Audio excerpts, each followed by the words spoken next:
ผมจะกินก้าวยะนางมาตลอดเท่าทุกวันนี้ ครับเท่าทุกวันนี้ ครับผมดีใจมาก ดีขึ้น หายแล้วไปทำงานไม่ปวดหัว ทำงานไม่ปวดหัวแล้วดีขึ้นเยอะเลย มันก็เริ่มทำได้ ทำได้อ๋อ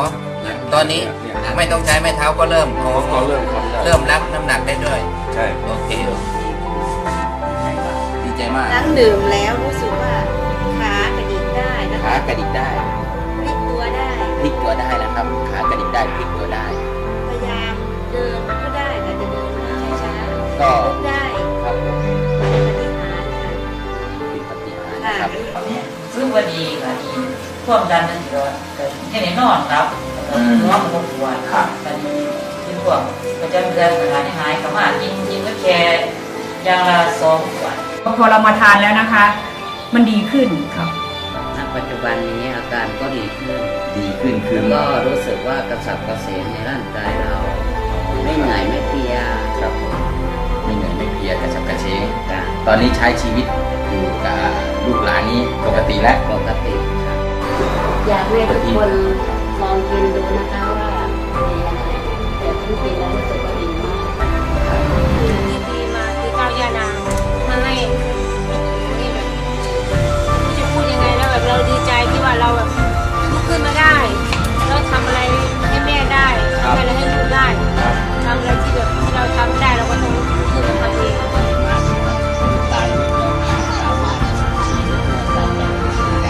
ดีใจไหมครับราคาซื้อเอง ซื้อเองเลยนะครับกินเองเลยนะครับกินเองเลยกินเองเลยนะครับกินเองได้เลยนะครับเลิกเสื้อเกดดีใจพูดไม่ออก กินดีแล้วบอกให้เขา พูดไม่ออกเลยเกดดีใจนะครับ ดีใจไหมที่กินแล้วดี นะคะดีใจเนาะเพราะว่าจากเดินไม่ได้เลยแล้วก็มาเดินได้ใช่ไหมคะโอ้ดีค่ะหนูก็ รับประทานสมุนไพรตัวนี้ได้ก็มีทั้ง3 กล่องนี้ถ้ารวมกัน ถ้าแค่2 กล่องนี้รวมกันก็มี27 ชนิดเลย อ๋อแล้วโอเคเริ่มศึกษา คือสมุนไพรก้าวยานางของเราเนี่ยสมุนไพรทั้งหมดใน3 กล่องนี้มันจะไม่ซ้ำกันเลย ถ้าคุณทานสมุนไพร3 อย่างเนี้ยคุณได้สมุนไพรทั้งหมด27 อย่างซึ่งในอาหารมื้อนึงเนี่ยคุณไม่สามารถทำได้แน่นอนถ้าเมื่อทานแล้วสุขภาพดีขึ้นลองซื้อหาไปทานราคาสำหรับชาวบ้านเราเนี่ยสามารถซื้อหารับประทานได้ไม่แพง มื่อนี้ได้กินเก้ายานาเข้าไปเนี่ยอาการของเพิ่นเป็นยังไงเนี่ย ผมก็ว่าอาการดีขึ้นอยู่ครับ ครับดีขึ้นอยู่ เพราะว่าจากเรียนก้อนความรู้ฟอกเต็มที่ก้อนความรู้ฟอกเนี่ยเพิ่นติดรวมเพราะว่าเพิ่นไม่กินตัวนี้เข้าไปแล้วยากันก้อนความรู้ฟอกนี่เพิ่นก็จะเห็นนะครับเหมือนสามารถนั่งรถมานาฬิกาได้ครับ เดินได้จริงไหมเนี่ยนะฮะลองเดินโชว์หน่อยได้ไหมคุณยายนะฮะนี่ฮะจากคำว่าทำอะไรไม่ได้เลย ตอนนี้คุณยายจะโชว์แล้วนะครับ ดูกันชัดๆเลยเนาะนี่ครับนี่ฮะอีกไม่กี่วันนะผมเชื่อว่ายายจะรับรู้ได้นะครับเอายายเดินเชิญหน่อยเอาไปแล้วครับนี่ครับจากที่เคลื่อนไหวไม่ได้พูดไม่ได้นะเข้าข่ายกับว่าอัมพาตเลยแต่วันนี้ยายเดินโชว์นะครับดูกันชัดๆนะผลงานชัดเจนแค่ไหนนะผลงานของคำว่าก้าวยานางนะไม่ต้องใช้แล้วนะฮะเอาไปด้วยยายหน่อยนี่ครับนะผลงานชัดเจนเนาะยายเนาะสมุนไพรก้าวยานางเยี่ยมไหมยายยายบอกว่าสุดยอด เราได้ไปขอหมอ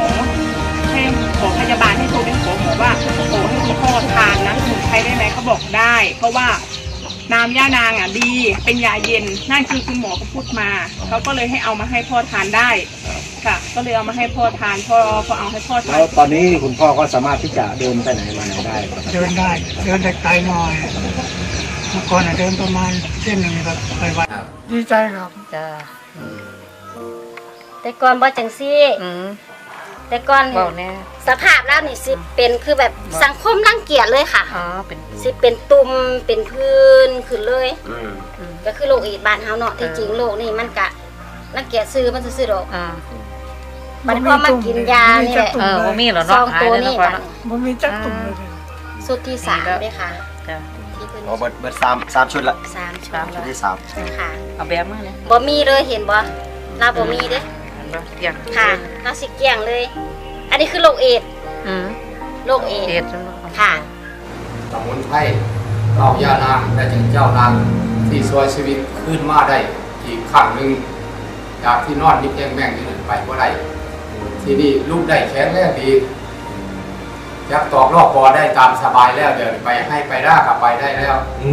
ไปไล่ไปหน้าเลย ไปแล้ว ไปหน้าไปยังครับ คุณพ่อครับเอาไปสถานบ้านเดี๋ยวก็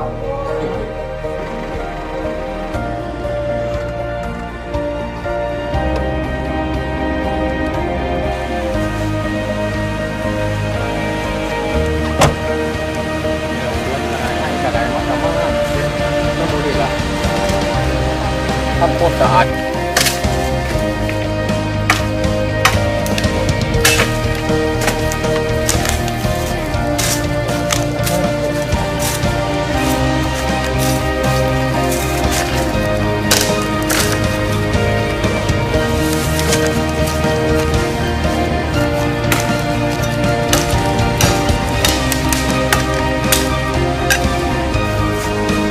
ซุปอยู่เมืองนอกอยู่มันเก่งอ่ะลูกอ่ะ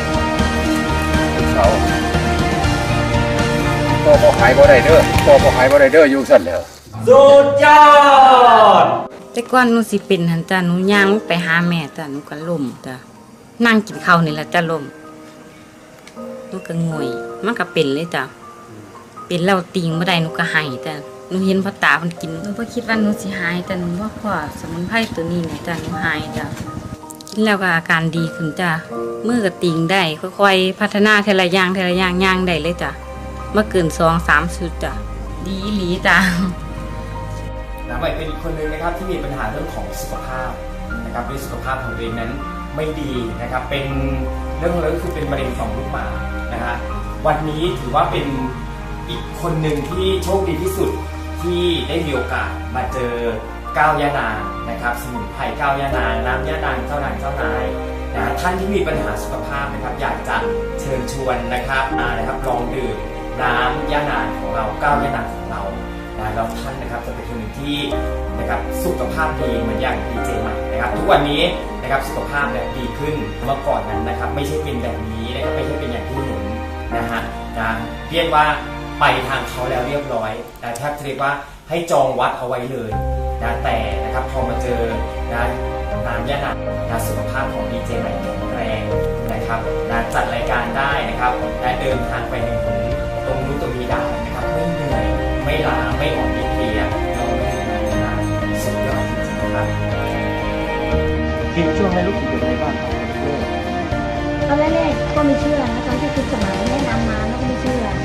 แต่นี่ก็เขาบอกลองก็ลองไม่ลองก็พูดมากมันไม่ติดคอสงสัยนี่ลองกินทุกวันมันจะดีเราเป็นคนสุขภาพไม่ค่อยแข็งแรงนี่รู้สึกว่าสุขภาพเราดีแข็งแรงก็เลยกินตั้งแต่นั้นมาอันที่จริงเนี่ยก็ไม่แพงนะเนี่ยระยะนานเนี่ยมันเป็นแบบของคนไทยนี่ค่ะแล้วคนที่สนับสนุนขึ้นมาเพราะว่ามันไม่แพงเลยลองแล้วคุณจะรู้ว่าดีแค่ไหน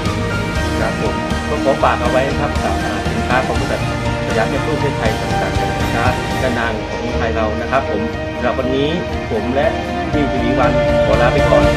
ครับ